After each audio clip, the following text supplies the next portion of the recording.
In the heart of the state-of-the-art, at the dawn of the next stage in entertainment, you found no Proscenium.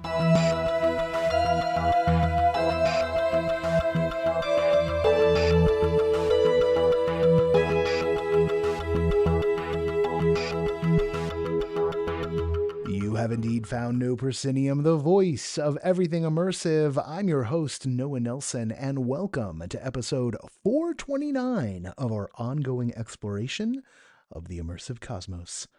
This week on the show, we've got a double header. First up, Amy Ashton and Mia Fiorella of La Jolla Playhouse's Without Walls Festival will be here to give us a preview of the fest that is headed back to the UC San Diego campus for the first time since 2015, this April 4th through 7th. That's coming up in just a little over a month. I mean, it's just coming up at the top of next month. Let's be real.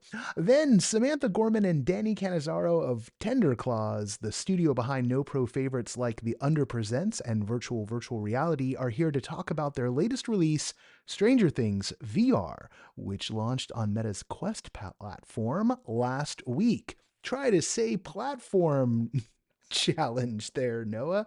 Okay. I'm carrying on. Before we head over to all of that, I'd like to remind NoPro backers of a few things they've got going on their Patreon feeds this week. Oh yes, there's quite a lot going on over there.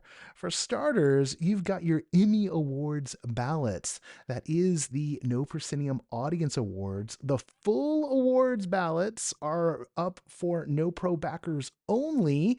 The special Readers Award is also live. Check the links in the show notes for both. But if you want to vote in all the categories, you gotta be a backer. If you're a backer right now, you also have access to the LA Invitational pre-sale, LA Immersive Invitational pre-sale. We are on the verge of getting to announce everyone who's taking part in it.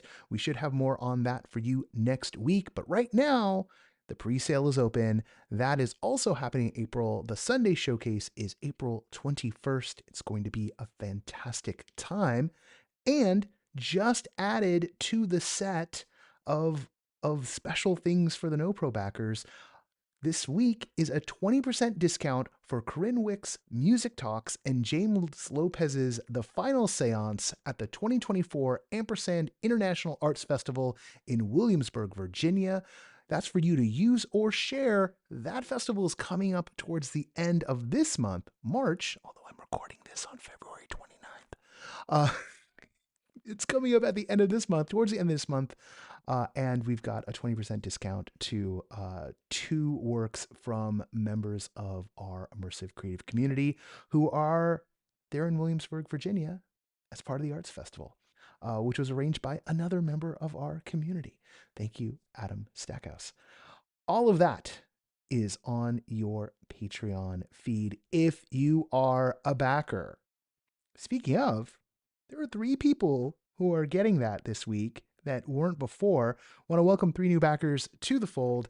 They are Amanda Berg-Wilson, Ethan Canto-Voorhees, and Peter Nelson, no relation. March has begun, and we are on the march to expand our backer base, convert some free members into paid backers, get some folks who are hanging out in the Discord and on the Everything Immersive Facebook group to contribute to the efforts here, make the tiny number that we have go up. Because here is the truth. The old media is dying in front of our eyes, and the new media is struggling to be born. Now is the time of backers. And while we've been at this for 10 years now, we're still doing it on about $3,000 a month in Los Angeles. That's the main source of income for me. There are folks out there with way bigger budgets who have all kinds of paid people doing things. And you know, they're not managing to do a fraction of what we do with pluck, gumption, volunteer labor, and my own ability to just be like, to heck with it. Let's do this. Imagine what happens when we have a budget. when we can commission editors to handle more and longer reviews, when we can commission writers to do deep dives into subjects and companies, when just imagine what we do with a budget. That's part of the vision of the future we want for NoPro, and we hope you want that too, to expand the work we already do. And we know a lot of you are already full-fledged backers, so help spread the word. Let's get some converts to the cause. Immersive fans and creators should head over to patreon.com/NoProscenium. Help us set the stage for the next 10 years of immersive arts and entertainment coverage. And you know who does that each and every week?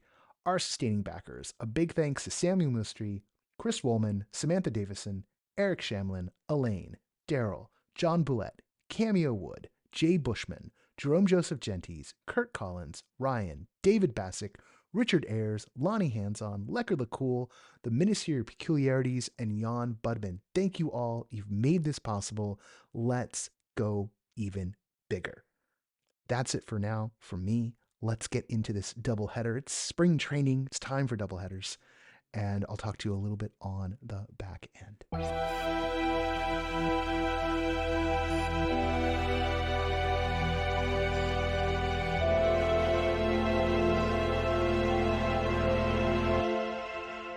Joining us now are Amy Ashton and Mia Fiorella of La Jolla Playhouses Without Walls. And if these two are here, you know why. It's about to be WoW season in Southern California, with the annual Without Walls Festival returning to the campus of UC San Diego this April 4th through 7th. And when this drops, they will have just revealed the lineup for the festival, which draws artists in from all over the world to showcase work that breaks out of traditional proscenium performances, which makes WoW the perfect subject for no proscenium. Amy, Mia, thanks for coming back on the show. Thanks so much for having us. Hi, Noah. How are you? Doing good, Mia. Sometimes when we do this, we talk about this stuff, we get to do it over margaritas. But here it's coffee because it's morning and there's plenty of work to be done for the rest of this lovely Thursday. Okay. Everything you're about to tell me, I'm learning in real time, which makes me very excited, right? Like I haven't read the press release. I don't know what the heck is going on. This is the way lead times work. But before we get into the details, Amy, did I get all of that right in the intro? How do you describe WoW? Yes, you did get it right. I mean, for us, I think really a focus that we intend for WoW is to lean into work that reimagines or challenges the way that audiences get to experience art and artists. So anything that takes you out of the box, takes you out of the walls, takes you out of the comfort zone. It can be immersive, it can be site specific, it can be interactive, it can be new technology, it can be all sorts of things. So we really just like to break as many rules as possible, and that's the playground that Mia and I enjoy playing in. Mia, I know a tricky part of your job is wrangling travel logistics, which is much more than just like, oh, we got to book some travel. It's way more than that for the performers. What's the geographical range of the WoW artists this year? Where are they coming from? Well, I just want to be transparent a little bit because it's probably the number one question we get from artists is like, how does this work? How are you guys curating the festival? And over the last couple of years, Amy and I have been working really hard to raise the profile of WoW internationally. And so what that means for us is how do we get invited to these festivals to see what work is happening internationally? It's really important to the Playhouse and Amy and I to bring international artists here so that there's this cultural exchange. There's work being done there that I think is meaningful here and vice versa. I think a long-term goal is to export work internationally. So this year we're excited to have artists from France, the Netherlands, Taiwan, Canada. Did I say France? Yes. Yes. I'm like, wait, there's like one more country that was supposed to be in. And, you know, we have to visa. This is the boring part of the answer. Visa applications and costs and all those things are a barrier. to international work. And so strategically, we are partnering with other countries and their priorities of making sure their artists are touring the US to help fund some of that. And as a fun fact, this year, visa costs are going up for international artists, which will make it even more expensive for international artists to work in the United States. But the other piece of that is the international work we're bringing here. How do we partner with other cities? We don't want artists coming into the US one and done. Oftentimes that is the case because we're in Southern California and the festival's in April and the East Coast does everything during the summer. So we are finding, we're trying to find a better touring network so that our international friends can have more opportunities to showcase their work. And I want to point out here, because it's something I didn't do in the intro and we haven't talked about, wow, the shows are free. The tickets are free for the festival. That's true. This is true for what, the second or is it third year of doing free? It's our second year of fully free. Yeah. And so when Mia's talking about, the visa costs are going up, right? That is being borne by La Jolla Playhouse. That's being borne by the sponsors of the festival. Like this, it's getting harder and harder to make this stuff. And, WoW is giving it away. Which is really incredible. And it means that everyone who's listening who's near Southern California really has no excuse but to try and hop on WoW tickets. Like, it costs too much. A day trip to San Diego is really easy. It's how I often do the festival, is swing on down for the day and just stay very late. Okay. Speaking of that, what am I going to be buzzing about? What is the NoPro audience going to be buzzing about over the WoW weekend? Start hitting us with the goodies. Oh, okay. Well, we do have some returning faces. So, and certainly some folks that I think the NoPro audiences are familiar with. Our friends at Mr. and Mischief are creating a brand new piece. They were last here in 2022. And they created world premiered their piece set in a pirate radio station, 40 Watts to Nowhere.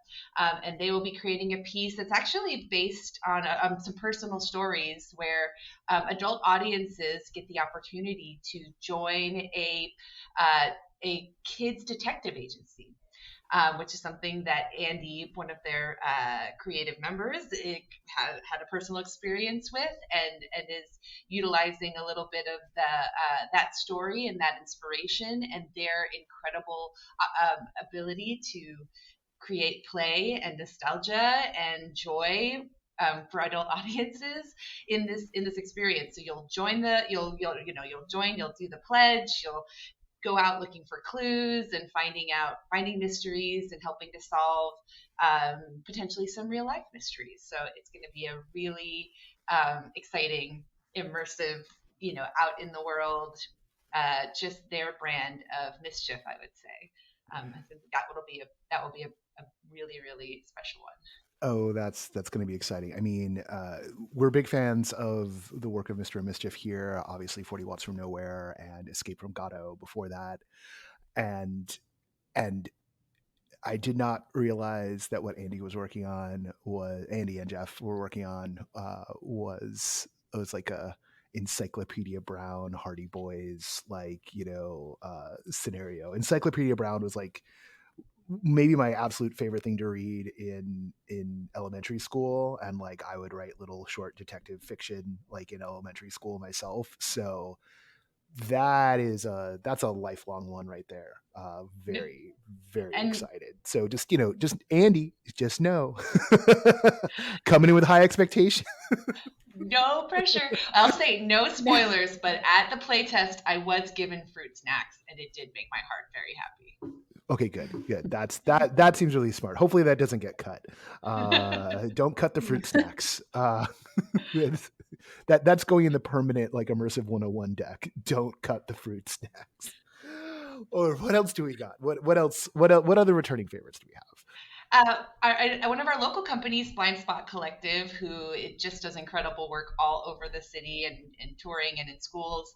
They're back for I believe maybe their third year, fourth year in a row potentially, creating a piece that's really rooted on campus, which is really exciting. They have a number of UCSD alumni in their company and in their collective who are helping to create a piece, and it's set at Che Cafe. And if you've been to the UCSD campus over by La Jolla Playhouse in the theater district, you have seen this place. It is a remarkable spot. It has incredidible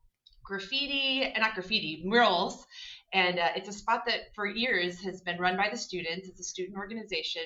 They're working directly with them to collaborate on it. They're have an incredible history of protest and of banding together and power of the student population here.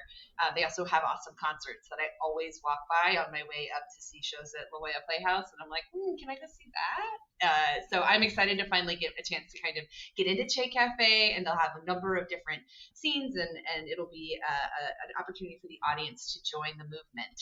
And it's called IYKYK, or If You Know, You Know. If you know, you know. Nice. I remember, I'll cut this out if I'm wrong. I remember one of Blind Spot's pieces was the one that happened in the high school in Liberty Station. You're nodding, so I got that right. Good. That was like the first piece I saw of theirs, and I was so blown away by how just smart, mature, design complete it was. It really matched the work to the space, and it was also all high school students were the performers for that one, and they were just doing excellent. Like it was so good. And this sounds like it might be kind of touching on some of the same vibes, and so that makes me really excited to see sort of the college campus version of a show like that. So yeah, really good. What else is coming along? This is literally me just finding out. Like, so this is like the reaction video version of one of the pods. Like cool. Like, Mr. Mischief, Blind Spot. What else have we got? I was gonna just highlight one more piece, and this is something that those are pieces that you'll need a reservation for. As you mentioned, everything's free, but because they take place, with actors and the story is interactive and things like that, it's a bit of a commitment, right? You want to get a reservation, and it has a limited amount of audiences who can participate in each experience. Though, if for some reason you don't can't get a reservation, please show up. We always are able to get in, folks we fill in because this is a free festival. But one of the pieces that will be, we have a lot of street theater, a lot of kind of outdoor art that is available all day long for audiences, particularly audiences who aren't necessarily plan ahead kinds. And one of the pieces coming from France called Emergency Exit, which is from a company called Ad Hoc. This is part of their triptych that explores life and aging, and this is the piece that actually really explores the later part of our life, and the idea is that a group of folks in an assisted living home take their lunch trays to the street, and they have their own emergency exit, and they shenanigans, happen amongst the crowds, and they really celebrate life and break free, and it's a really, really silly, fun, beautiful exploration of kind of what it is to age and what it is to take charge of that part of your life. And I think that we don't get to often see these faces, these bodies, these folks in this work. It sometimes feels like a young man's game, and so I'm really excited to have that kind of perspective included in the festival this year, especially amongst this like vibrant college campus full of those young folks. And are all the audience are all those artists coming over? Like, are they artists of that age coming over to perform this piece, like from France? They wow. sure are. Yeah. They sure are. They're traveling very far for this, and they've been navigating the visa system with which is, its own technological nightmare. So they've been incredible, and we're really, really pumped to have them here. Very cool. All right, what else do we got? Pushing it over to Mia. Mia, what do you have on deck? Okay, well, I'm going to talk from the perspective of UC San Diego because we haven't been back on campus since 2015, and a lot has changed. Oh my, good gosh, yeah. The first two festivals, 2013 and 2015, were here on campus, and so much has changed on campus that it was like, okay, how do we infiltrate every part of campus? And we still haven't even scratched the surface, but there are some exciting artists working here. Just at UCSD Theater and Dance, I mean, I'm not going to get everybody, so just forgive, but Deb Stein, who originally directed and co-created The Bitter Game, I don't know if you remember that piece back in 2015. Christopher Kuhl and Deb Stein are teaching a class. This is the first time they've introduced a class to undergrads, 2-quarter class, how to design this work. And so 2 of the pieces will land in the festival. I asked them, kind of what the official title of this class was, and they're like, design and really long, but we just call it WOW class.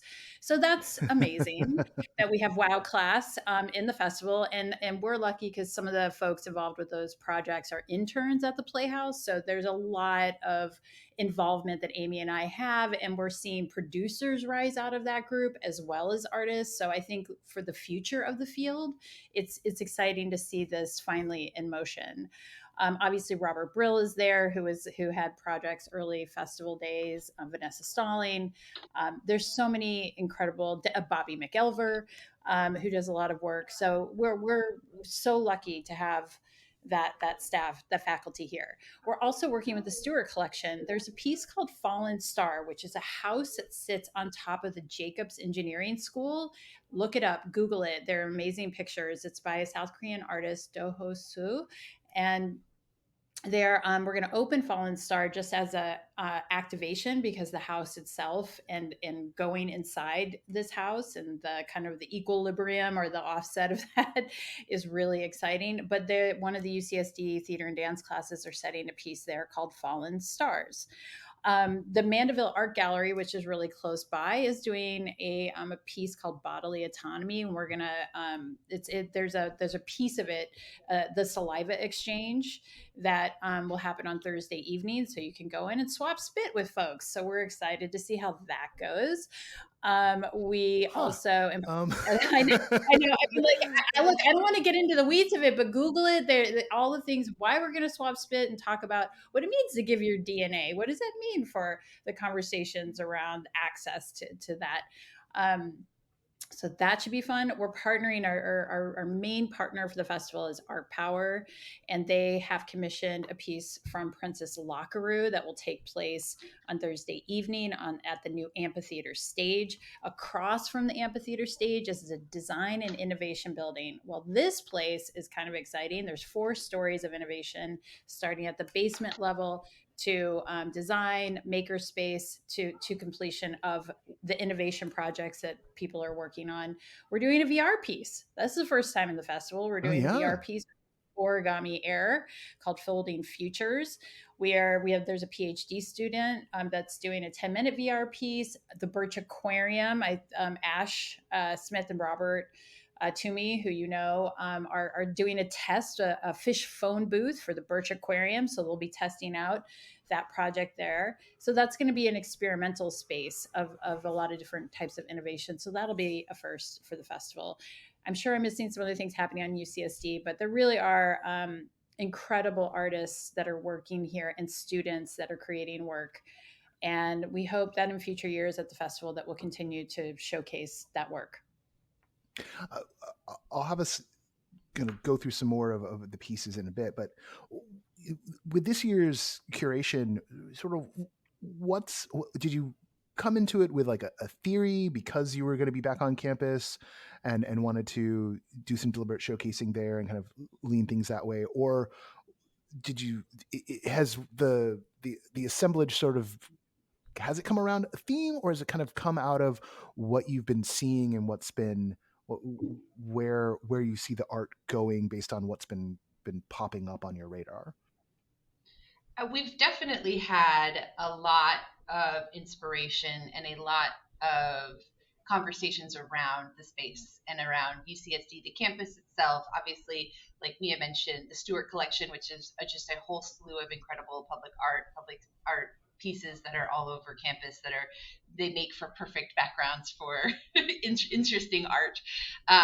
All the nooks and crannies, and also the kind of the the reality of what a living campus is, that there are just gobs of students and faculty, and there's an incredible amount of investment in innovation here, and that is what wow is innovative art. And so really trying to lean into all of the facets of this is a much larger footprint. If you've been to the last three festivals, at least, this is a much larger footprint than Liberty Station, or certainly the Shell, which is where we were last year.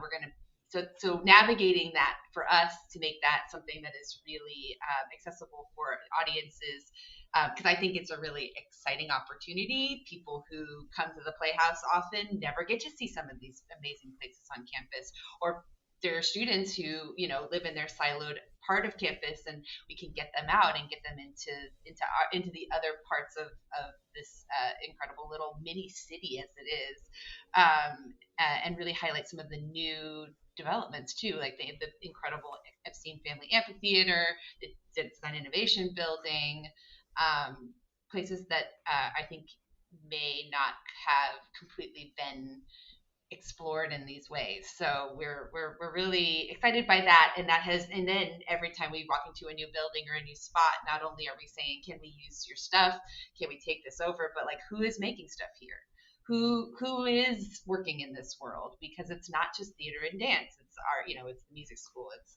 all over. And so connecting with the faculty and the students has been it's just been a really incredible secondary moment of like something that I didn't really think about going into this. I definitely think has influenced the way that we've programmed.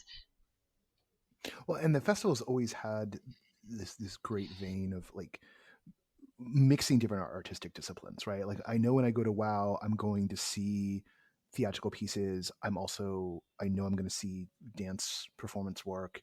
And then there's always like surprises, like last year when the collab with the symphony, and that something was like completely music based, and that there's a little bit of a tech angle to it, and just this confluence of styles and forces. And already in the lineup, seeing obviously some theater pieces, a first XR piece, VR piece. What other disciplines are getting activated in here this time out? We will be returning to the world of dance for sure. Actually, one of the great tie-ins, Monica Bill Barnes, who is a UCSD alum, has created a show that's been touring. She's toured around a few times, called The Running Show, and it's a piece of dance theater. She works with a colleague, Robbie, who interviews. They spend the week with 13 college-age dancers, a dancer who is more of a senior age, and then a young, 12-year-old ballerina, and bring local dancers into the process and spend the whole week rehearsing with them, creating this piece together with them, and then doing interviews, which also includes it. So this is exploring the life of a dancer. It's called The Running Show, and it is really special piece of documentary theater in a lot of ways. And while it may be the most traditional version of you do sit and watch this show, it's got some really, really special community ties, and it will be Monica's return to her place that she's always started from. So the faculty who knew her are still here. There's a lot of excitement on campus about having her here. So that will definitely be there. We also are going to have some installations, some art installations. We're working Liberty Station, one of our other amazing partners, is going to be sponsoring a piece that will be here called Reflection, which is literally just an installation that folks can interact with. It's really dynamic and beautiful, and really picture ready. So that will be a very cool. That'll just be something you can play with. So we're excited that will be kind of around for folks to experience. And then I don't know, Mia, do you want to talk about 59 acres? Yeah, so a WoW returning artist, Marika Splint, who I know you know, Noah, has created a custom piece called 59 Acres that that will start at La Jolla Playhouse as an audio piece and will move through campus, and is exploring the architecture, the environment, how you see San Diego came to be, how innovation and design interacts with the environment and vice versa. As close as we are to the ocean, how does that influence innovation and design and how these things work together? She's also looking at plant life and the design of around us in terms of like indigenous plants that are here or some that aren't, and how that's affecting campus life. So that's a pretty exciting project, and will launch at the festival, but will be here. That we'll have access to it for a year. Oh, wow. And she did a similar project in LA. She did a similar project.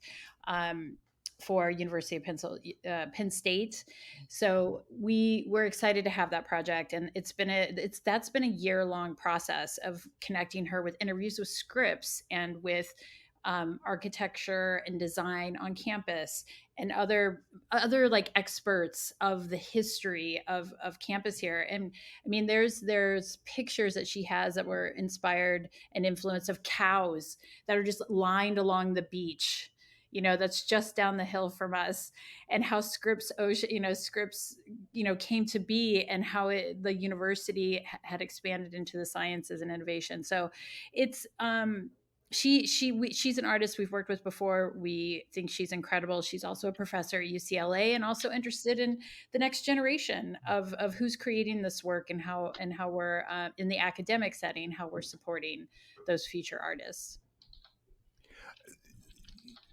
I imagine the 59 acres refers to like the footprint of Yes, the acreage of the So do you wind up on that one?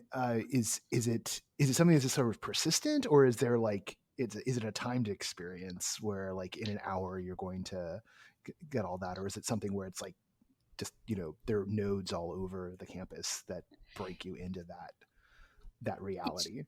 Yeah, so it's geolocated by where you are. So she's guiding you through two specific locations on campus, and she's designed a custom app that is helping with this geolocating, as well as the content launched in each location around campus. And you can do it at any time. You show up in front of the Potiker Theater at La Jolla Playhouse, download the app, put your earbuds in, and you start. It's a little over a mile to walk it and listen or roll or however you move.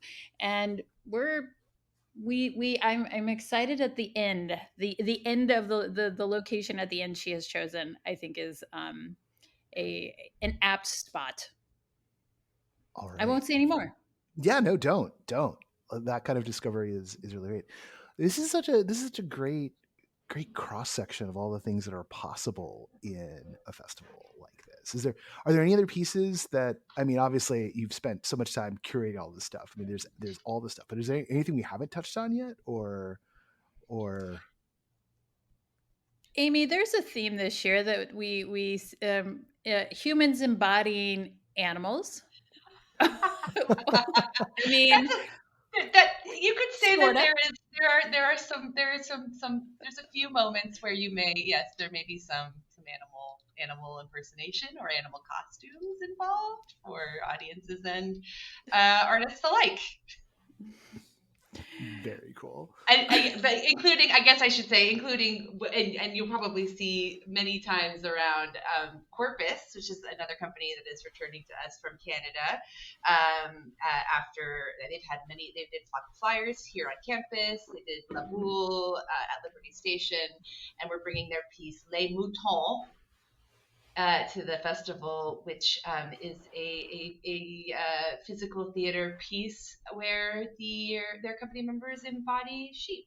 And there's a shepherd, and there's a sheep pen, and there are all of the ways you might assume you could interact with the sheep are there. And it'll be, again, you won't be able to miss it if you're over at Revel Plaza with us. It'll be pretty remarkable. It's pretty funny. Every time I see a picture or a video, I just can't help but smile. So I'm really excited. I imagine we may see some children cheering actors at this point. It sounds like a thing that's going to happen. So, all right. Well, anything else about this year's festival that the NoPro audience should know about? Because I think you made a pretty strong case for folks to come on down and check it out. So far, we've really touched on a lot of daytime stuff. We will have some really cool evening options. There will be puppets. There will be all of the things that you kind of think of when you think of silent disco. We're going to have a new spin on our silent disco this year that we're still ironing out, but there will be some really cool opportunities. Definitely check out the website to see some of those evening activities only happen one night. So make sure you take a look at what you're interested in seeing, and they're very accessible. But so just check out the website. I think last time I counted, we were up to like 25 experiences or whatever, however you want to, I'm calling them experiences as a nice umbrella term. So there is so much. Very family friendly, adult friendly, really something for everybody. So just check it out and dive in. It can be a little overwhelming, so give yourself some time. And I'll just add that the projects are anywhere from 10 minutes to 75 minutes. And because you're crossing campus, give yourself time to get to things. So when you're looking at it, there's sort of like 3 zones that we're working in, we'll be playing in, I should say. But discover something in all 3 of those zones. There are unique things happening in each place. And you definitely can get a full day of programming at no cost to you to enjoy all things WoW. Fantastic. Well, Mia, Amy, thank you both for hopping in and telling the crowd what's going on. And I will look forward to seeing you and seeing the listeners at WoW this year. Thanks so much, Noah. I'm so excited. Thank you, Noah.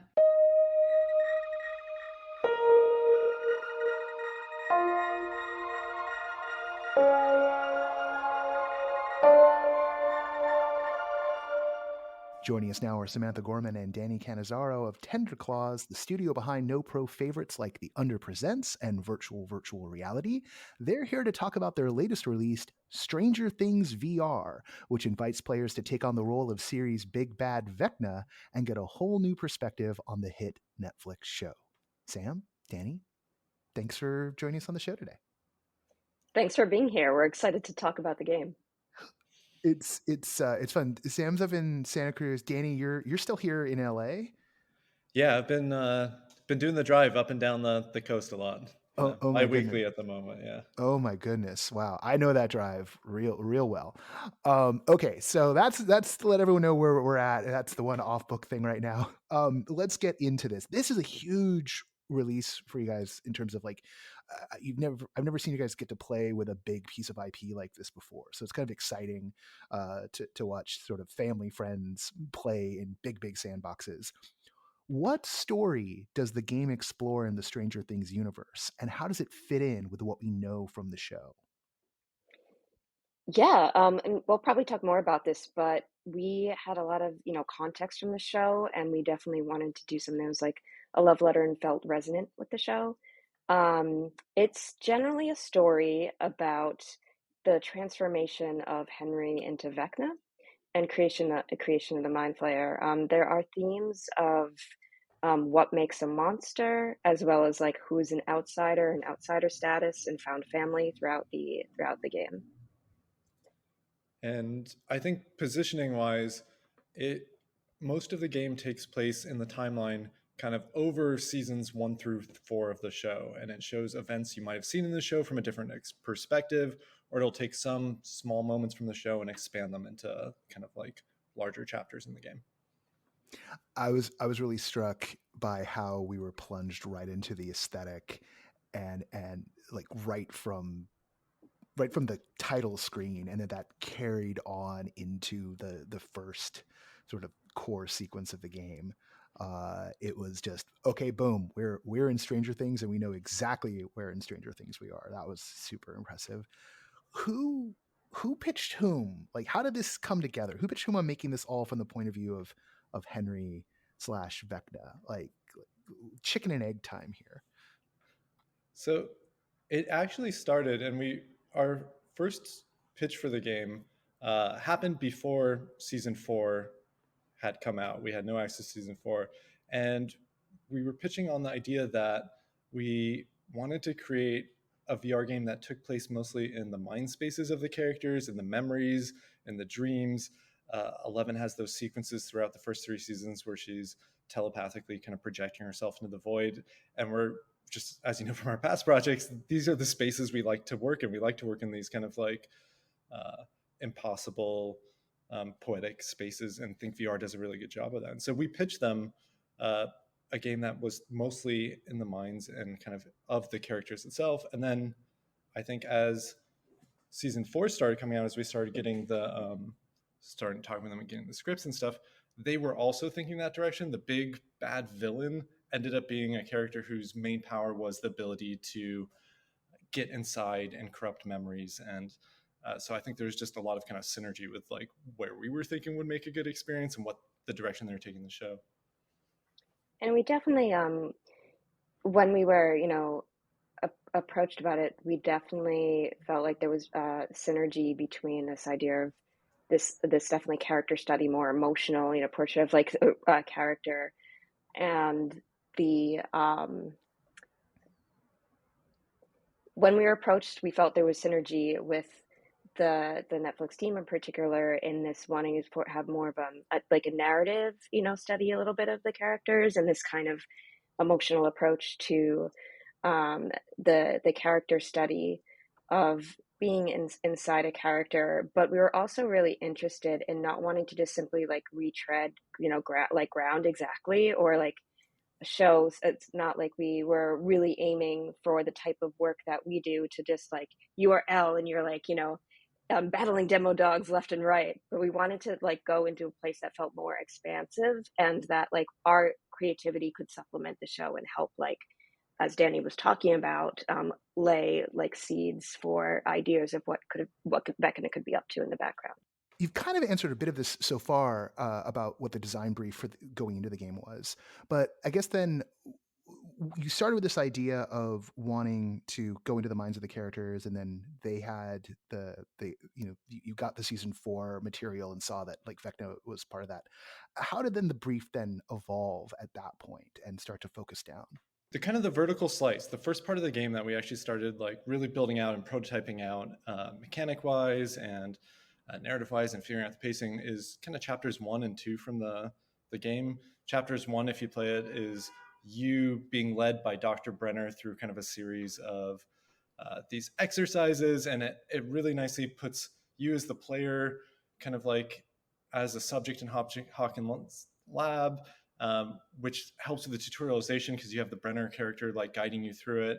And so we knew that there was going to be these moments that were very much narrative driven, guided by Dr. Brenner. And then once we started learning more about Vecna and how important he was going to be to the season as a whole, it really felt like an opportunity for us to expand and not just recreate the show. We didn't want to just recreate the show, and we also didn't want to just do a story that was completely disconnected. But what we felt the game could really provide is a different perspective on a lot of what had already happened in seasons 1, 2, 3, 4. And so once we knew that we were going to have the player inhabiting Vecna a lot, that started leading to specific mechanics, such as like vine walking, or there's the iconic moment in the show where Vecna pulls himself up in the attic and goes into his own mind palace. And we immediately knew that that was going to be a beat that we wanted to include to let the player like also use the vines to pull themselves up and to go into that red mind space as Vecna. I think our process too, it just is the way it's always been in our studio, is so iterative in terms of, it's not like there's a script and then from that comes like the idea for the mechanics, or it's not like we prototype and then we create a script from that. There's themes that like kind of are resonant or like inspiring, like they're was thinking about the void and like the idea of like memory space and haunting and inhabiting memories, and could lead to different forms of like, okay, well, how exactly is that represented in some of the characters' minds, which then can lead to some sort of mechanics of, for instance, like in chapter 3, you're running from Vecna through these different slides in one of the 3D stereoscopic, things in the 80s that you could press the button and switch different slides. And thinking about like pushing VR as a medium forward as well at the same time, and what kind of locomotion or ways of navigating could be interesting within the conceptual frame of the character and the event that was happening.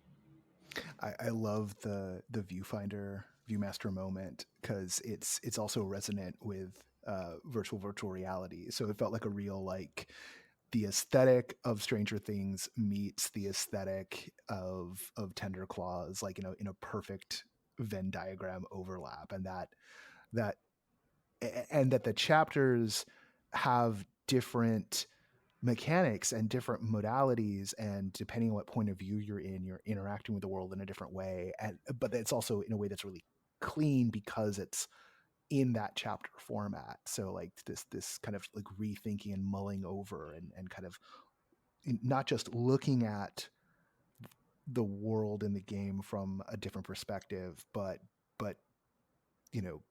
acting through different lenses, literally through different lenses, multiple times. You got to work not only with some of the material from the show in terms of the audio, but actually with the show's talent, like Jamie Campbell Bower, who voices Vecna for the game. What did that mean for y'all as a team to have like him, to have like Matthew Modine, who of course is, self kind of an icon of the 80s, like be part of your actual process this time? Because you've worked with a lot of actors over the years. That's been one of the joys about Tender Claws' work. And here's some folks with some mega wattage. Yeah, we definitely wanted, in our game in particular, Brenner and Henry and this sort of eldritch horror version of, Brenner is like the hearts of like driving the momentum forward. And it was really important to us, and really actually meaningful and special to be able to have the actors who had brought those characters and embodied those roles to life represent them in the game, and to be able to work with them. Yeah, I've directed. I really enjoy working with actors, and I know I've directed a few before, and there's always a really special moment when you're in the room with someone and you're hearing your lines or the lines of your team iterated through their voice, and it's becoming real to you, and it's becoming, you're like, oh, you can feel it in your body or your feet, the vibrations of like that moment. And in particular for me, working with Matthew Modine is really lovely, and they're like both like really game and really present and really supportive of like our ideas. But like the special moment in particular was, I didn't realize that Jamie Campbell Bower's voice, he's doing a lot of that from Henry to Vecna and back again just naturally. And to be in the room with that presence is like, it was really astounding. What do you mean, like he's doing it now? So like he's going through transitions in the vocal booth as he's moving from voice to voice?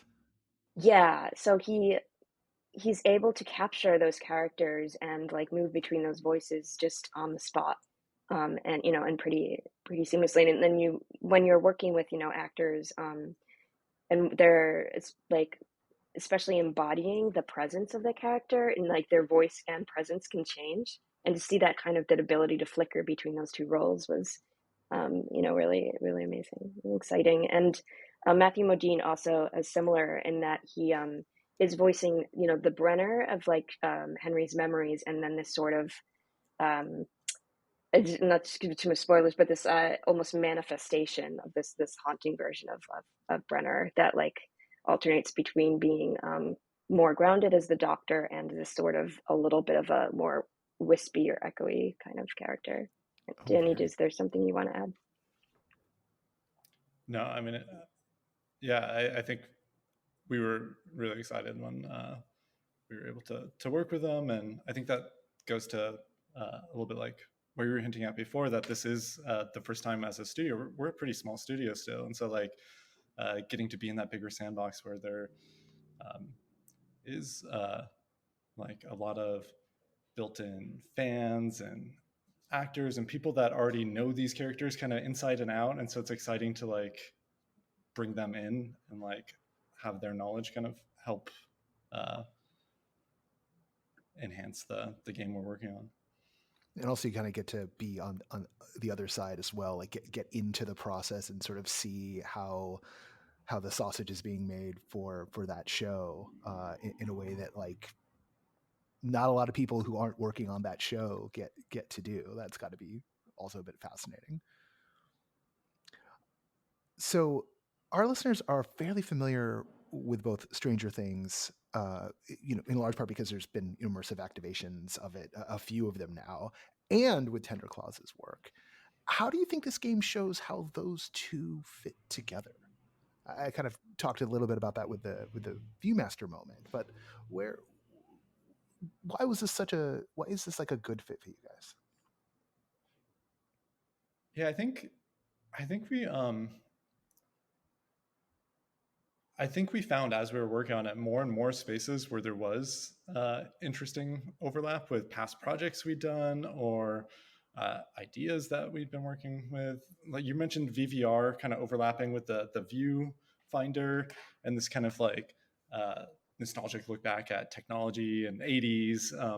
And so that was something we leaned to there. We also leaned into it in the MR portion of the game where you're wearing this kind of like Power Glove-ish kind of like piece of tech, and it's another moment where we get to kind of play with you being in VR and like simultaneously using older piece of equipment. But then also narratively, just the setting of the show being in inside memories and nested realities was like kind of a thing that was a good fit for the types of stories we like to tell, where it's maybe a little less about like branching narratives where you're making these big decisions into the plot, and a little bit more where you as a player are exploring and digging deeper into the psyches of a character or specific kind of like interest-driven beats. Yeah, I think the idea of digging into psyches is something that's always interested us and kind of drew us to, the show, and in particular, like as we learned more and more about season 4. And for me, I would also say that I think we both, and the entire studio, felt like there was, when you're making something like this, especially if it's your first large IP, you don't 100% know what to expect, but I felt like our partnerships and our relationships are also really supportive of us as individual artists. And and we just also really respect and trust like the show and the people who are the Duffer Brothers and everyone who's behind the show and the canon. So it felt like there was some natural overlaps just in the process.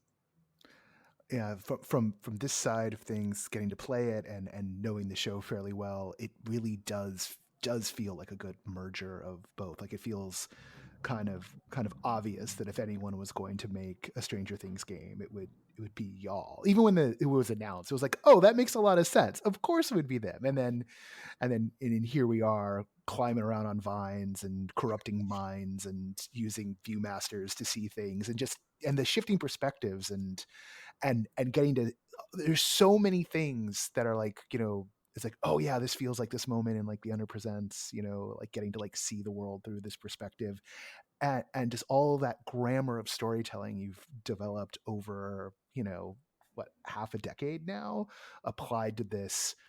It resonates both mechanically and thematically, and that's always exciting to see when those two things hit together. Like that's the heart of gaming. For me anyway. What do you both feel like you learned on this one? I mean, this is a rather large stage, and like, it's when we're talking, it's been out for a day out into the world, so I'm sure there's going to be more lessons. But what do you feel like you've learned so far in this process? I think for me particularly, I tend to learn in the making process. I have more trouble distilling it down into like takeaway kind of like bullet points, but with each of these projects that we take on, we try and do something that's a little bit outside our comfort zone and use that act of working and creating to find interesting, novel uses of the technology. What you just said is really exciting to me, that you felt like the mechanics and the storytelling were kind of like sympathetically helping each other throughout the experience. And so I think a couple of the bigger new things for us on this project were working inside this bigger IP universe, this thing that already has a ton of existing lore. And that was an interesting challenge and something we haven't done in the past. And so that was creatively inspiring. Constraints are something we really like at Tender Claws. And so like having that framework was really interesting. And then on the MR side, we have started to get really interested as a studio with like playing around with hand tracking, and there's a lot of challenges related to hand tracking, and it still feels like that side of things and the mixed reality is far earlier in terms of like being established than like VR is at this point. So we collaborated with Float on this project. You might know Kate Parsons and Ben Vance did Irrational Exuberance, which was an amazing early VR piece. And we've been wanting to work with them on a kind of like project for a while. And so getting to work with them and try and like push forward some of the MR things just a little bit, just our little contribution, because it's a small segment of the game. But that was really exciting for this project. Yeah, getting, I mean, it was a really great experience working with them. I was also, for me, I had done from VVR on a bunch of different forms of dialogue and, writing for interactive media and design for interactive media, but I'd never been, given the sandbox to like play within. And, I wanted to really do that, justice. So that I think was one of the things that at least drew me to this project, is the challenge of like, okay, as a writer, like, can I inhabit this world? Can I like, think about the tone and, and get it. And my co-writer, co-narrative lead, Bria Smith, and I spent a lot of time, like, even as the project was in develop the first 2 years, really digging into the world and like trying to visualize and inhabit and consume, any sort of media we could in reference to the IP. And there was a lot of trust, I think, in the writing group. It was very small. Zell Nelson and Joe Weicher, one is a game writer and his other playwright. And we were fortunate to have as sort of an advisor, Paul Dickner, who's a writer on the series. And it was just a lot of trust in terms of like the directions that we wanted to like try to drill into. And that was exciting because it can be intimidating, but somehow the structure made it feel like really natural and not foreboding, I guess, for the writing team. Well, I think it's on the story side and on the interactivity side. I think this has really paid off. This feels like a real natural expansion of the Stranger Things universe, and it's kind of been, which has been kind of remarkable. Like Netflix has done a really good job as it spiders out into these different immersive forms, and to now have the virtual reality version of a story set in that world, and one that feels more of a piece than a lot of other ancillary material that's been developed for it. Like this feels like a real and true Stranger Things story. So congratulations to you both for that, and congratulations on getting it out there. So thank you both for being on the show. Thanks. Thank you so much.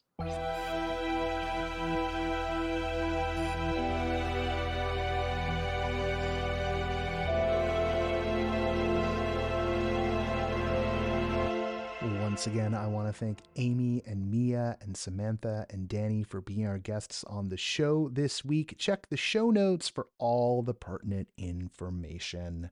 It's always fun to have the theater folks and the VR folks in the same episode.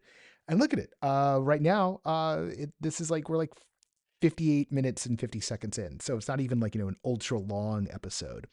You also might notice that at least this part of the show, the microphones sounding kind of nice and clean and, good. It's not some new software. No, it's a replacement Yeti. The old Yeti, which served us for, I don't know, how long did you serve us for? I'm holding it right now. Like 8 years. It just really started to die on us. The interview with Risa last week, it was really starting to give up the ghost. So over the weekend, I went to Best Buy and I picked up a Yeti X.